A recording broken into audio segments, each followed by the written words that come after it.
So the Kenobi show has given us a much better look at a location we actually saw for the first time in Jedi Fallen Order, and I figured it's a good opportunity to go over what we know about the Fortress Inquisitorius and the role it played within the Imperial Inquisition. I'm Colin, and this is Sci-Fi Deep Dive.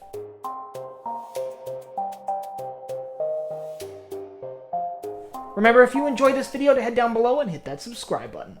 So before we begin, it's very likely that this video will contain some spoilers for last week's episode of Kenobi. So if you're not all caught up, consider clicking up here to a video that is spoiler-free, all about the different tools the Empire could use for hunting rogue Jedi. So Fortress Inquisitorius is the base of operations for the Imperial Inquisition, one of the Empire's best tools for hunting loose Jedi, survivors of Order 66. The fortress is essentially a large underwater spire located on the moon Nur. The design harkens back a lot to the design of Vader's castle on Mustafar, which we saw for the first time during Rogue One. And it appears to be a very large, very sprawling complex focused around the Empire's efforts to hunt down the surviving Jedi.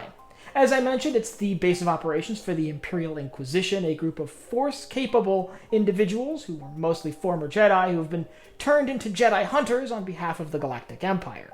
And its sprawling network of tunnels, hallways, and corridors contain a wide variety of different elements, including meeting rooms to host meetings of the various members of the Imperial Inquisition, a dojo where members of the Imperial Inquisition can hone in their lightsaber skills to make them more effective at combating these surviving Jedi, an expansive set of interrogation suites designed to try to get information that may lead to the capture of other Jedi, likely some facilities to train Force-sensitive youths to be members of the Imperial Inquisition later on in their lives, and the facilities necessary to house, maintain, and functionally use several garrisons of Imperial troops designed to defend the facility. As far as defenses, interestingly, we learned in last week's episode of Kenobi that it doesn't have shields.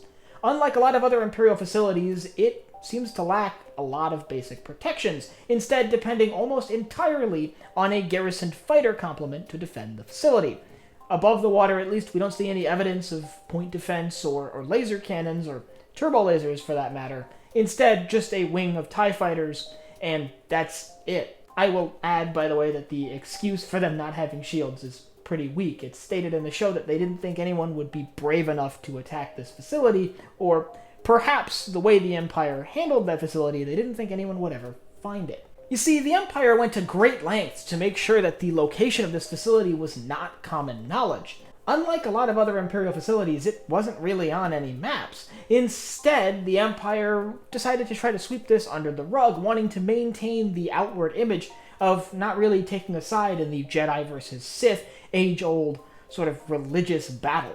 And the Empire certainly didn't want to be caught training younglings to use the dark side of the Force and trying to indoctrinate them as a group of personal assassins serving Darth Vader and the Emperor. As a result, Fortress Inquisitorius was relatively hard to find for anyone even looking for it, and most of the galaxy didn't know that they even should be. We know it was heavily damaged during several incidents, including the events of Jedi Fallen Order and the events of Kenobi, which saw the facility taking significant damage in some sections or others.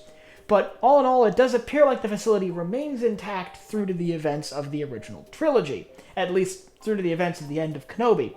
An interesting tactic that the Empire appears to have used in designing this facility is a very deceptive scale setup. Unlike many other Imperial facilities which are sprawling and can be seen easily from above, much of the mass that makes up the Fortress Inquisitorius is underneath the water. As such, if you were to look at it from above, it would appear as a fairly small Imperial installation. However, as you travel down into the facility, it's sprawling. I mean, vast networks of tunnels, hallways, and various facilities to support the Imperial Inquisition. All in all, though, it's a very impressive structure, and it's a very interesting and unique Imperial facility. A lot of Imperial facilities end up looking very similar to one another, and the Fortress Inquisitorius, due to its unique location and sort of aquatic theme throughout most of it, ends up having a very different aesthetic to a lot of other Imperial bases and ships. So it's always interesting to go and see the interior of it and see how it's laid out and what really separates it from other Imperial bases. And it is notable as the home of the Imperial Inquisition, and if you'd like to learn more about the Imperial Inquisition and the role the Inquisitors played within the Galactic Empire, I'll leave a link up here to my video on that. And I'd like you to let me know down in the comments why you think the facility didn't have shields. Do you think they really believed that no one would attack it? Do you think they thought no one would find it? Or can you think of any other reason why the Empire would leave such a crucial facility so poorly defended? And if you have anything else you'd like to see me cover in Star Wars, leave it down below in the comments. Last but not least, if you enjoyed this video, head down below, hit the like button, the subscribe button, and the bell icon so you get notified when I upload new videos. So for Sci-Fi Deep Dive, I'm Colin, and I will see you next time.